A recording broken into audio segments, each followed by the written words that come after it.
Hello दोस्तों, एक बार आपका फिर से स्वागत है आपके YouTube channel study my way में। जैसा कि दोस्तों हम सब जानते हैं, हम क्या कर रहे हैं, जो जनरल स्टडीज़ के डिफरेंट सब्जेक्ट्स के डिफरेंट टॉपिक्स हैं इंपॉर्टेंट, जो हर एग्जामिनेशन के पॉइंट ऑफ व्यू से बहुत ही ज़्यादा इंपॉर्टेंट है, अपन उन सारे ही टॉपिक्स को कवर कर रहे हैं बाय डिफरेंट टॉपिक्स।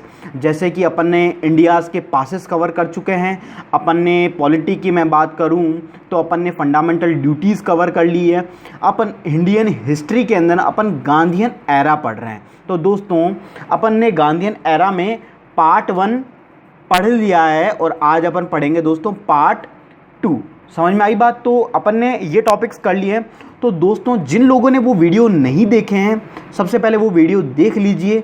और जो लोग गांधीयन एरा पढ़ रहे हैं तो इसका ये दूसरा पार्ट है। इससे पहले एक पार्ट अपलोडेड हो चुका है, तो वो उसी की कंटिन्यूएशन में ये वाला पार्ट है। और सारे इंडिपेंडेंट टॉपिक है तो कोई दिक्कत नहीं होगी, लेकिन इस टॉपिक ये सेकंड पार्ट है गांधीयन एरा का, है ना। जो गांधी युग था उसका सेकंड पार्ट है ये वाला। तो अगर आपने पहला वीडियो नहीं देखा है तो पहले वीडियो वो देख लीजिए, है ना, ताकि आपका एक एक चीज़ वो कवर हो जाएगी। ठीक है दोस्तों। और अगर आपको दोस्तों वीडियो अच्छा लगता है और आप चाहते हैं कि मैं ये सीरीज़ को कंटिन्यू रखूं, तो आप वीडियो को लाइक कीजिए, जितने दोस्तों को हो सके आप शेयर कीजिए। और कोई भी डाउट होता है या कोई भी आपको ऐसी दिक्कत लगती है तो आप कमेंट कर सकते हैं। तो दोस्तों अपन पढ़ते हैं अपना गांधीयन एरा का पार्ट 2। तो दोस्तों मैंने जो अपना लास्ट वीडियो था उसमें अपन ने कहाँ तक पढ़ लिया था, अपन ने क्या बात करी थी कि जो गांधी जी ने जोहान्सबर्ग में एक फर्म की स्थापना की थी,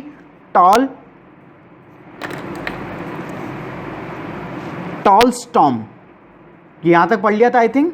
टॉलस्टॉम फर्म मतलब आश्रम की स्थापना की थी। ये कहां पे की थी दोस्तों? जोहान्सबर्ग में, है ना। ये की थी जोहान्सबर्ग में। और फिर इन्होंने एक फर्म की ओर स्थापना की थी, फिनिक्स। ठीक है, फिनिक्स की दोस्तों कहां पे की थी? जिन लोगों ने वो वीडियो देख लिया है वो उनको ध्यान होगा। फिनिक्स की कहां पे की थी दोस्तों? उन्होंने डरबन में की थी। ठीक है, गांधी जी ने। तो ये दो आश्रम की अपन ने आई थिंक यहां तक पढ़ लिया था। तो दोस्तों आपको यहां तक समझ में आ गया। अब अपन बात करते हैं उनके आगे के चीज़ों उन्होंने क्या क्या किया। अब बात करते हैं दोस्तों 1913 में। तो दोस्तों वो अपन ने जो लास्ट है वो कौन से सन तक बात कर ली थी? 1910 तक। ठीक है, अब उन्होंने क्या किया? 1913 तक लगातार जो साउथ अफ्रीका में रंग भेद की नीति थी, है ना, उसका विरोध किया, दमनकारिया नीति की। मतलब साउथ अफ्रीका में जो भी सरकार की नीतियां थी उसका दमन किया, है ना।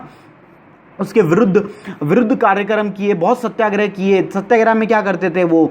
बिछाई दरी और बैठ जाया करते थे। ये उनका साइलेंट जो अहिंसा की नीति थी उस पर चलते थे। तो इस तरह से उन्होंने सत्याग्रह करते रहे 1913 में। और इसी वक्त उन्होंने एक मार्च की 1913 में, द ग्रेट मार्च। कौन सी? द ग्रेट मार्च की। ठीक है, कब की? 1913 में, जिसमें कितने लगभग 2000 लोगों ने 2000 लोग भारतीय उसके अंदर शामिल हुए।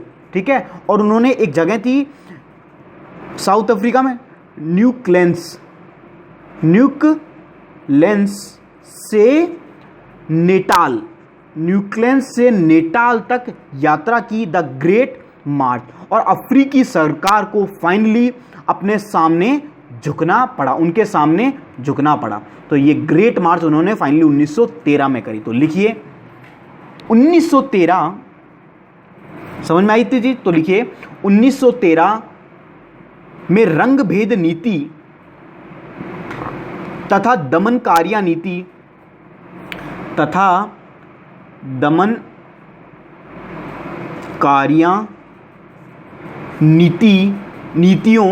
नीतियों के विरुद्ध अपना सत्याग्रह जारी रखा तथा इसी हेतु उन्होंने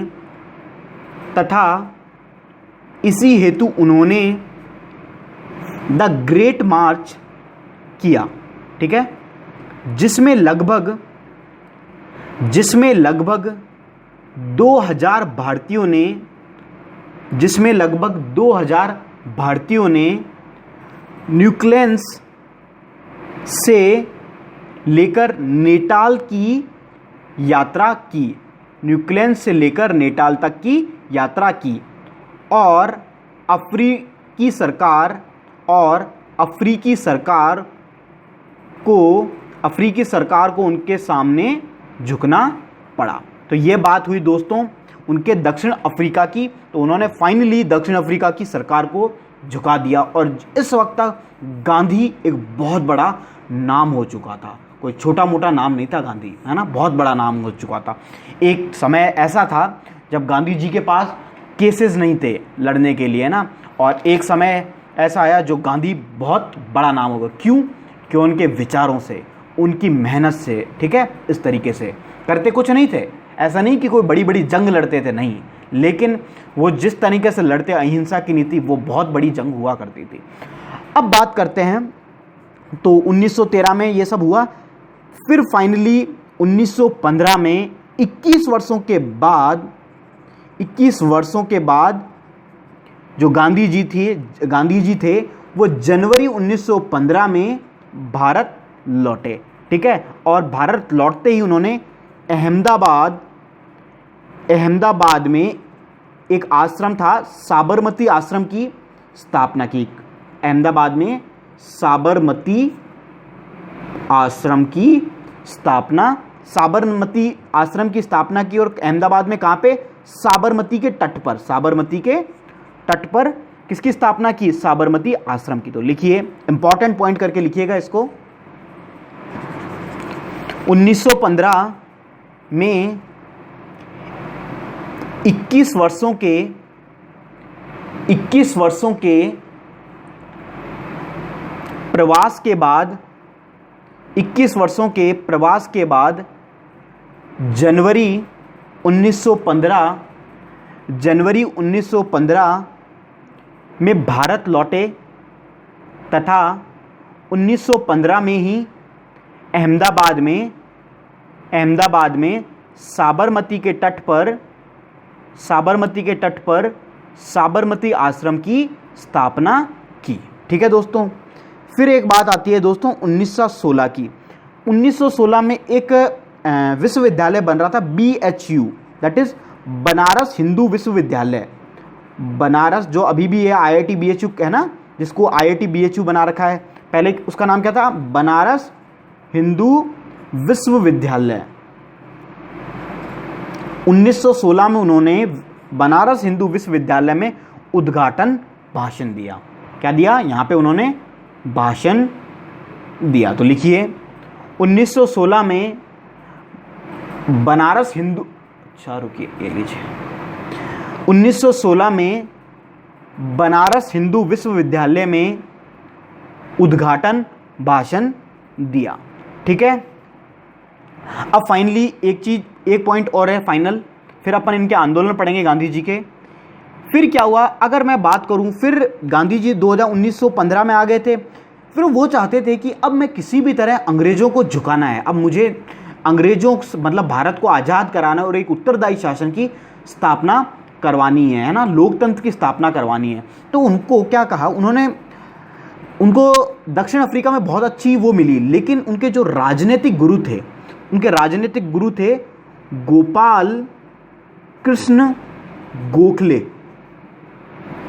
कौन थे उनके राजनीतिक गुरु? गोपाल कृष्ण गोखले ने उन्हें कहा कि गांधी जी आप 1-2 साल भारत का दौरा कीजिए, यहाँ पे देखिए यहाँ के लोगों की सोच क्या है, किस तरीके सरकार है, किस तरीके से सरकार काम कर रही है, क्या उसमें लूप होल्स हैं, किस प्रकार के आंदोलन करने चाहिए। तो गांधी जी ने क्या किया, 2 साल तक ये सब देखा और 1915 में तो आ गए थे। 1917 में फाइनली उन्होंने कौन सा एक आंदोलन शुरुआत की थी? चंपारण सत्याग्रह की। तो 2 साल तक उन्होंने इस तरीके से दौरा किया अलग अलग भारतीय क्षेत्रों का। तो लिखिए फाइनल पॉइंट, गांधी जी के राजनीतिक गुरु गोपाल कृष्ण गोखले थे। इन्हीं की सलाह पर 1915-16 तक भारतीय क्षेत्रों का दौरा किया। ठीक है। तो ये बात हो गई दोस्तों अपने गांधी जी के जो कुछ डिटेल्स थी उनकी। अब अपन बात करेंगे दोस्तों, अगला टॉपिक डालिए, गांधी जी के, दिख रहा है, ठीक है,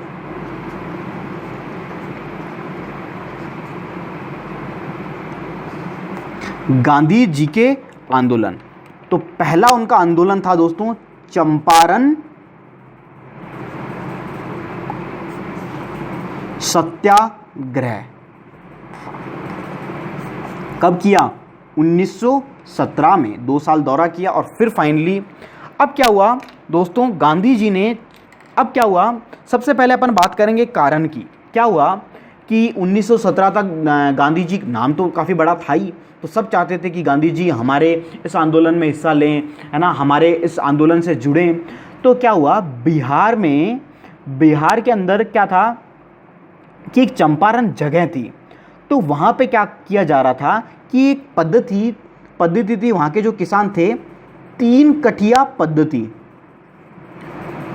कठिया पद्धति से परेशान थे। इस पद्धति में क्या था कि अंग्रेज उन्हें कहते थे कि भाई अपनी ये आपकी सपोज ये ज़मीन है ना, इस पे आपको क्या करना है, इसके 3/20 भाग पर आपको किसकी खेती करनी है, नील की खेती करनी है, ठीक है, और ये खेती करना अनिवार्य था। अब नील की खेती से आप सबको पता होगा, जो ज़मीन की जो लवणता है, मतलब उसकी जो उपजाऊपन है वो ख़त्म होता है ना, फिर आप उसके बाद में उसकी जो वो क्या हो जाती है, बाद में बंजर हो जाती है। तो इस तरीके से था, और जो उनको रेट भी मिलने लगे तो नीलों की, वो भी इतने कोई ख़ास नहीं थे। तो फाइनली जो वहाँ के जो लोग थे वो बहुत ही किस तरीके से हो गए थे, बहुत परेशान हो गए थे इस 3 कठिया पद्धति से।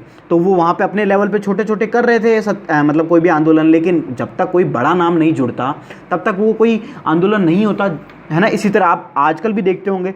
तो वहाँ के एक पर्सन थे राजकुमार शुक्ला, क्या नाम था, राजकुमार शुक्ला। वो क्या करे, गांधी जी को अप्रोच करने की कोशिश करे, जहाँ गांधी जी जाएँ, कोई भी सम्मेलन में जाएँ, कोई भी जगह जाए, राजकुमार शुक्ला पहुँच जाए, है ना। गांधी जी देखे भाई पीछे पड़ रखा है, और कहीं जाएँ, ट्रेन में जाएँ वहाँ मिल जाएँ, है ना, कोई सम्मेलन में जाएँ वहाँ मिल जाएँ। तो फाइनली गांधी जी ने उनकी समस्या सुनी और फिर फाइनली चंपारण बिहार आए। तो सबसे पहले लिखिए दोस्तों चंपारण सत्याग्रह, इसके अंदर लिखिए कारण, पॉइंट डालिए कारण, और इसमें लिखिए, कारण में लिखिए 3 कठिया पद्धति, 3 कठिया पद्धति, और इसमें आगे करके लिखिए किसानों को अपने 3 कठिया पद्धति, फिर में इसमें लिखिए किसानों को अपने 3/20 भाग या 3/20 भाग नील की खेती करना अनिवार्य कर दिया गया। ठीक है, ठीक है। फिर लिखिए, अगला कारण लिख लिया, अब अगला पॉइंट लिखिए, किसान इससे मुक्ति चाहते थे, किसान इससे मुक्ति चाहते थे, अतः राजकुमार शुक्ला के निवेदन पर गांधी जी कहाँ पहुँचे, गांधी जी बिहार चंपारण आए। ठीक है, अब क्या हुआ, चंपारण वो बिहार पहुंच गए, तो फिर गांधी, अब यहाँ के लोग सोचे वही वाली बात, अब गांधी जी की पहली ये सत्याग्रह था, तो लोग उनको जानते इतना नहीं थे कि वो किस तरह से सत्याग्रह करेंगे। तो वो सोचे कि भाई कोई मार धाड़ करनी है, तो मतलब ये हंसी मजाक के लिए बोल रहा हूँ मैं। तो गांधी जी आए और ट्रेन से उतरे, सब लोग लाठी वाठी लेके खड़े थे, बोले कि आज चलो भाई अंग्रेज़ों को आज तो मार देंगे। लेकिन गांधी जी बोले कि ठीक है, बोले लाओ दरी लाए और बिछा के दरी, बोले बैठ जाओ, और सब बैठ गए। तो इस तरीके से उन्होंने अपना आंदोलन किया ना, अहिंसा के माध्यम से। तो लिखिए चंपारण आए उन्होंने सत्याग्रह किया, तथा चंपारण आए उन्होंने सत्याग्रह किया तथा यह सफल रहा। गांधी जी ने अंग्रेजों को एक बात लिखिए, पहले लिख लीजिए, अंग्रेजों को 25% राजस्व लौटाने पर मजबूर कर दिया और गांधी जी की 25% राजस्व लौटाने पर मजबूर कर दिया। मतलब गांधी जी ने आंदोलन तो किया ही और ये मांग रखी कि जो आपको किसानों को 25% राजस्व का हिस्सा वापस लौटाना पड़ेगा, ठीक है, और फाइनली उन्हें ये करने पे मजबूर कर दिया। तो लिख लिया। नेक्स्ट पॉइंट लिखिए, इसी आंदोलन, अब क्या हुआ, ये आंदोलन किया गांधी जी का प्रथम आंदोलन था ये, है ना, ये फर्स्ट आंदोलन था। कौन सा? चंपारण। तो इसी आंदोलन से प्रभावित होकर रविंद्रनाथ टैगोर, ठीक है, रविंद्रनाथ टैगोर ने गांधी जी को कौन सी उपाधि दी? महात्मा की उपाधि प्रदान की, महात्मा की उपाधि दी। तो लिखिए, यह गांधी जी का प्रथम आंदोलन था। इसी से प्रभावित होकर रविंद्रनाथ टैगोर ने गांधी जी को महात्मा की उपाधि दी, महात्मा की उपाधि दी, ठीक है। तो ये हुआ अपना। अब नेक्स्ट आंदोलन लिखिए, नेक्स्ट सब टॉपिक है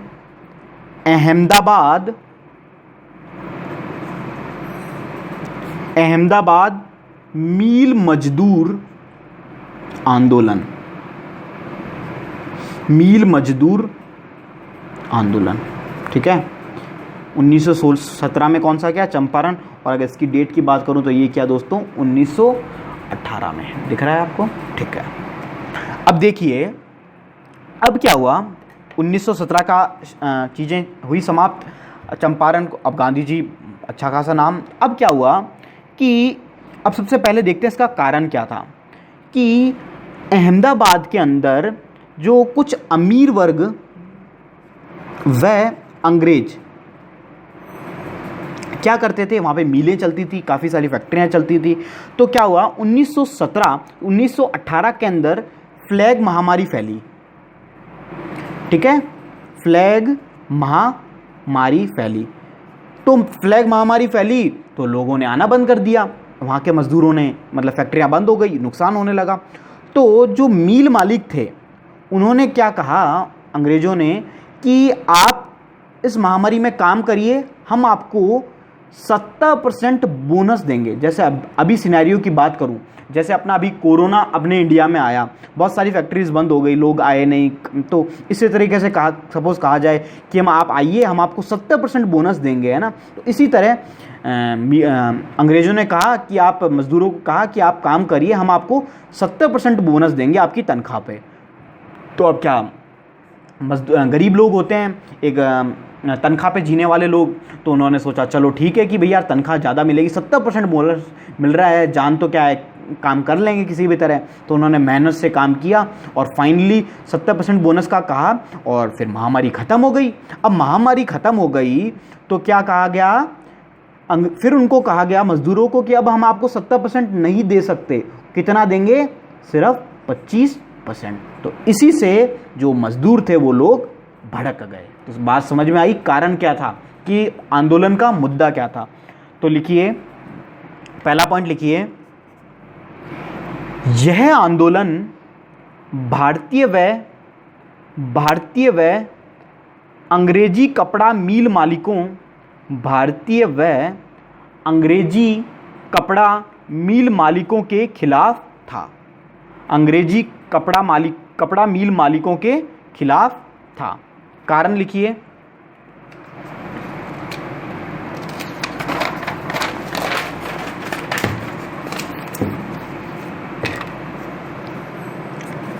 कारण में लिखिए, फ्लैग महामारी के दौरान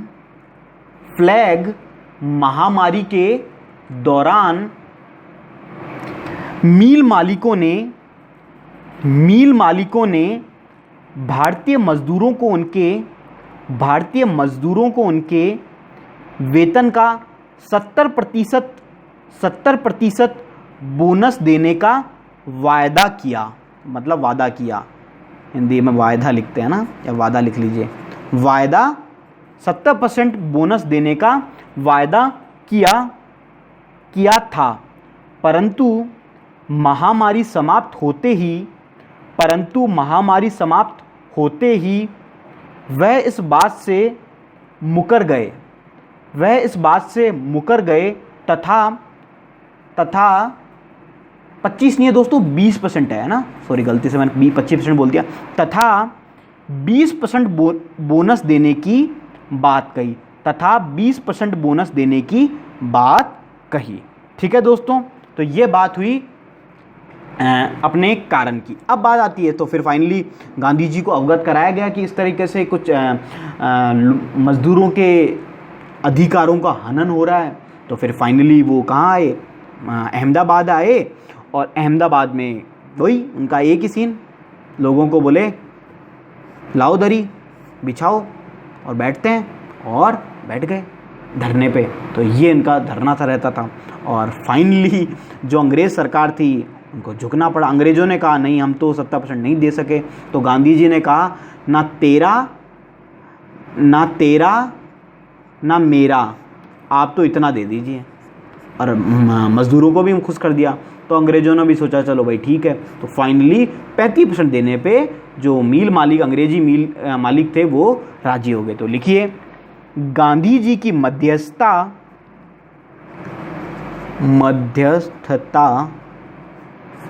गांधी जी की मध्यस्थता के कारण मिल मजदूरों की 35% बोनस दिया गया। मिल मजदूरों को, है ना, को लिखिए, मिल मजदूरों को 35% बोनस दिया गया। गांधी, ठीक है, बोनस दिया गया। गांधी जी ने पहली बार भूख हड़ताल की थी, पहली बार भूख हड़ताल की। तो दोस्तों गांधी जी ने जो पहली बार भूख हड़ताल की जो आदत है वो यहीं से डाली थी। ठीक है, तो पहली बार भूख हड़ताल कहाँ पे की, यहीं पे की। अब लिखिए, नेक्स्ट आंदोलन है, समझ में आ रहा है दोस्तों? अगर सब कुछ समझ में आ रहा है तो प्लीज़ लाइक कर दीजिए और शेयर ज़रूर कर दीजिएगा ना, ताकि जितने भी स्टूडेंट्स हैं उनको बेनिफिट हो सके। अब लिखिए, खेड़ा आंदोलन। खेड़ा कहाँ पे है दोस्तों? ये अपना है गुजरात में।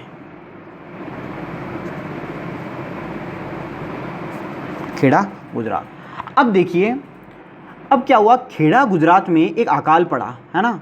तो अकाल पड़ने से क्या हुआ कि खेड़ा के अंदर क्या होता था कि जैसे मान लीजिए सपोज़ कि कोई भी ज़मीन है ना, तो वहाँ पे कर लेते थे, है ना। तो कर का कोई फिक्स परसेंटेज होता था। लेकिन क्या होता था कि जब भी कोई अकाल पड़ता था, इस तरह का प्रावधान था कि हम अकाल पड़ेगा तो हम जो कर है वो नहीं लेंगे, है ना। लेकिन खेड़ा में हुआ क्या, अकाल पड़ा, है ना। फिर भी अकाल पड़ने के बावजूद अंग्रेजों ने किसानों पर 23% कर और बढ़ा दिया, 23% कर और बढ़ा दिया। और इस पे जो वहाँ के लोग थे, जो किसान थे, वो लोगों ने आंदोलन चालू कर दिया। और फिर फाइनली गांधी जी ने वहाँ पे पहुँचे।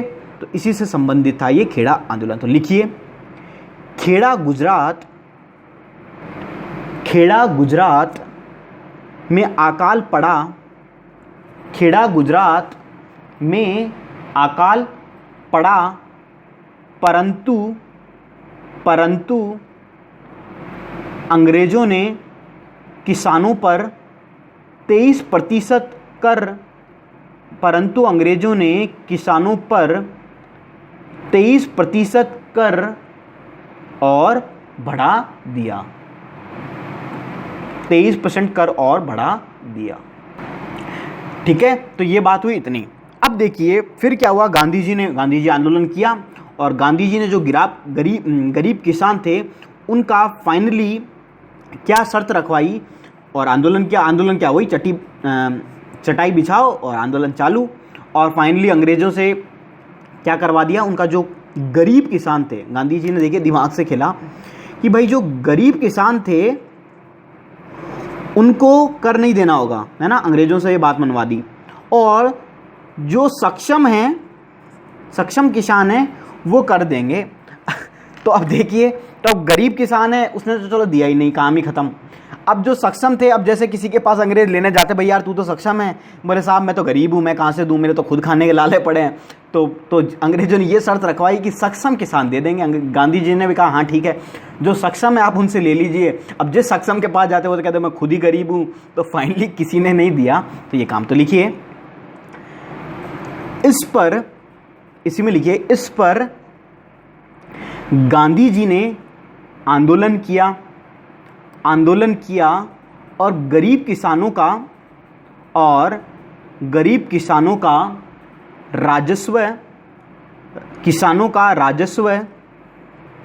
माफ करवा दिया। इसमें फिर आगे लिखिए, इसमें यह शर्त रखी गई कि जो किसान सक्षम है वही लगान देगा, मतलब कर देगा। ठीक है, तो ये बात हुई दोस्तों अपनी किसकी, खेड़ा आंदोलन की। अब अपना नेक्स्ट है दोस्तों खिलाफत आंदोलन।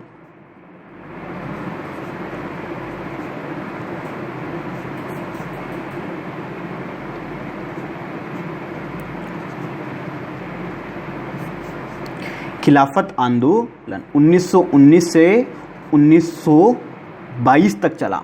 ठीक है, अब देखो क्या होता था, एक आपने चीज़ पढ़ी होगी हिस्ट्री में, खलीफा सत्ता। खलीफा क्या होता था, एक प्रकार का पद होता था मुस्लिम समुदाय के अंदर, जो सबसे जैसे धर्मगुरु टाइप होता था ना। जैसे मैं बात करूं दिल्ली सल्तनत में जितने भी दिल्ली सल्तनत के सुल्तान होते थे वो किसके अंडर काम करते थे, खलीफाओं के अंडर काम करते थे। खलीफा एक प्रकार का धर्मगुरु, एक टॉप मोस्ट पद है कि हमारे मुस्लिम समुदाय में वो खलीफा पद है। तो क्या हुआ, इसका जो उद्देश्य मेन था क्या कि जो तुर्की में था, तुर्की के अंदर खलीफा के पद की पुनः स्थापना हेतु अंग्रेजों पर दबाव, कि भाई हमें खलीफा के पद की पुनः स्थापना हेतु अंग्रेजों पर दबाव बनाना था, इस तरीके। तो लिखिए इसमें, इसका उद्देश्य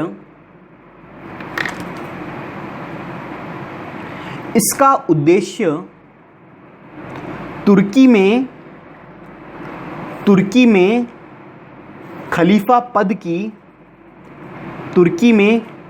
के पद की पुनः स्थापना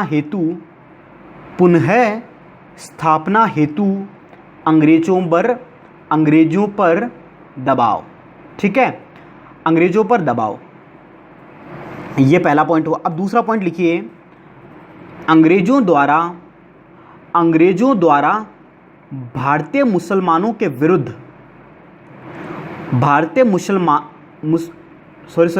लिखिए मुसलमानी सुल्तान लिखना है, अंग्रेजों द्वारा भारतीय सुल्तान, ठीक है, भारतीय सुल्तानों के विरुद्ध उकसाए जाने पर अरब में विद्रोह हुआ।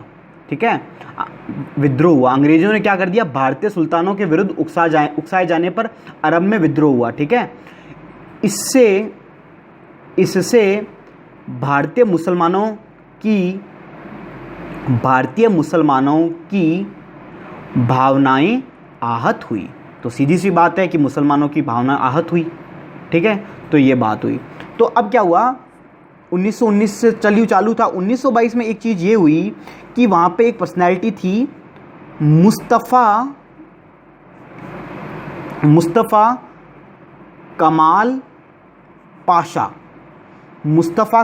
पाशा के नेतृत्व में तुर्की में खलीफा की सत्ता ही समाप्त कर दी। अब खलीफा की सत्ता समाप्त कर दी तो ऑटोमेटिकली आंदोलन बंद हो जाएगा।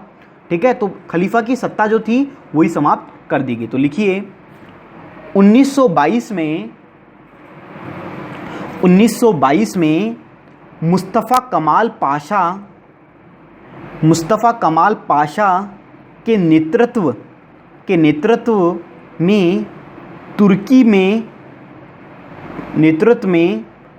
में खलीफा की सत्ता समाप्त कर दी गई। खलीफा की सत्ता समाप्त कर दी गई और इसी के साथ यह आंदोलन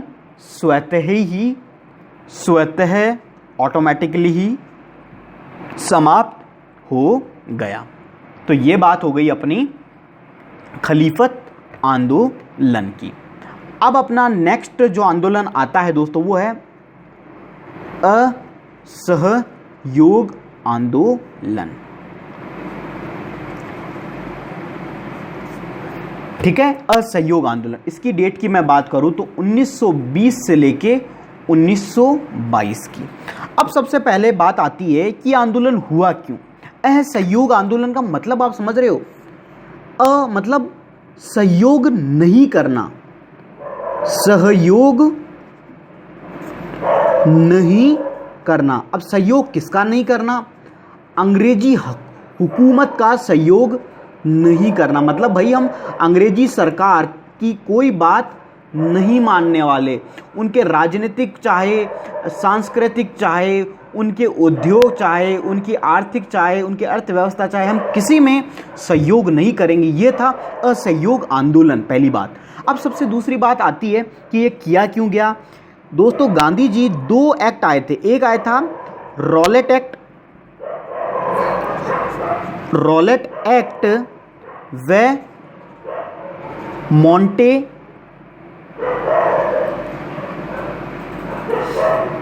मॉन्टेग्यू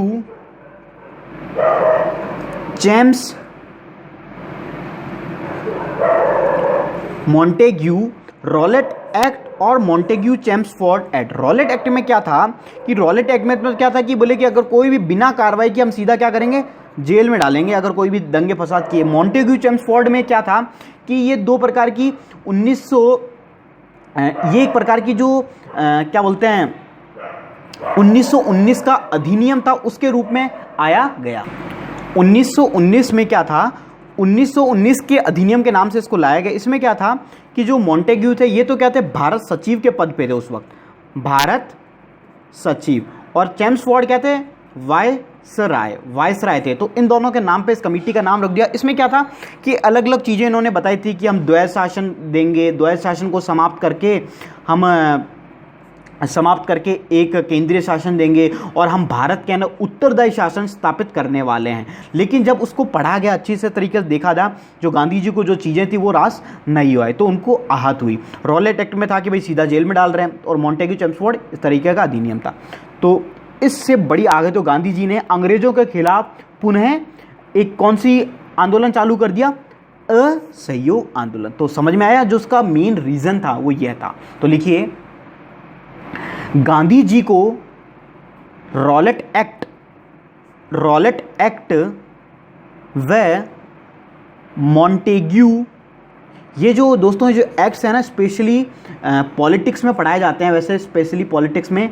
और अपन क्या करेंगे, इनको पॉलिटिक्स का मैं जब टॉपिक कवर कराऊंगा तब उसके अंदर आपको कवर करा दूंगा, ठीक है। स्पेशली कि डिटेल्ड वाइज क्या क्या है ना, पॉलिटी में कवर करते हैं, ये यहाँ पे हिस्ट्री का पार्ट नहीं रहता इसको, ठीक है। तो लिखिए, गांधी जी को रॉलेट एक्ट व मॉन्टेग्यू चेम्सफोर्ड अधिनियम के कारण बड़ा आघात लगा, ठीक है। फिर लिखिए इसी में, गांधी जी ने अंग्रेजों के खिलाफ असहयोग की नीति अपनाई। कौन सी नीति अपनाई? असहयोग की नीति। समझ में आई? अब लिखिए इसका उद्देश्य क्या था। पहला पॉइंट तो हो गया। अब दूसरा लिखिए,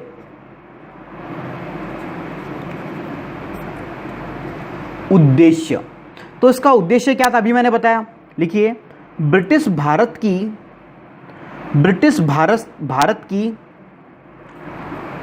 यहां लिखिए, ब्रिटिश भारत की राजनीतिक, आर्थिक मतलब इकोनॉमिक व सामाजिक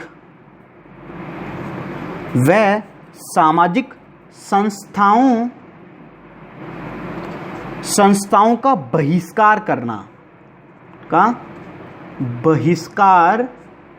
करना तथा ब्रिटिश शासन को ठप कर देना।